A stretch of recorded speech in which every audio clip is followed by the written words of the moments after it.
know a lot of us are into the epic series right now, which is inspired after the Odyssey, Homer's Odyssey. His other book he wrote was the Iliad. Now, there's a lot of controversy about the warrior of the mind, or what that means. A lot of people don't understand why Athena turned her back on Odysseus in the act of the warrior of the mind. And then when she sings goodbye, and she says in my goodbye, one day you'll hear what I'm saying. One day you will understand. But until then, you are just a man. Why? Because when you are called to be a warrior of the mind, and when she calls him to turn off his heart, she's not saying that he is not allowed to love. You forget what Athena as a deity stands for, celibacy. And the same thing, Jesus as well. I would consider Jesus a warrior of the mind. Probably the perfect representation of one. So when Athena goes to Odysseus and says, have you forgotten the lessons I've taught you?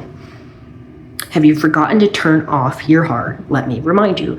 She is not saying you're not allowed to love. You can love yourself. In fact, both Athena and Jesus love it when you love yourself. They love it when you love others holistically, purely. However, what do they both despise? Acts of lustful, selfish intentions towards other people. To them, that is impure. And so when Athena or Jesus, in fact, calls you to turn off your heart, they are not asking you to not love someone. I think that's the most holistic act, most pure act you can do. The best dedication you can do for both of them is love others kindly, purely, and not selfishly. However, what they can't stand is when you desire somebody selfishly, aka something lustful or sexual that is seen as impure and unclean in their eyes, and it is not deemed a part of being a warrior of the mind.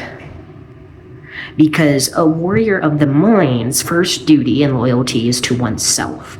A warrior of the mind is skilled in wisdom, strategy, and learning the lessons of life at a quicker pace than others. They are also called to love other people holistically, purely, and without selfishness in their heart, doing random acts of kindness and other things, both of which you see in deity work with Athena and Jesus.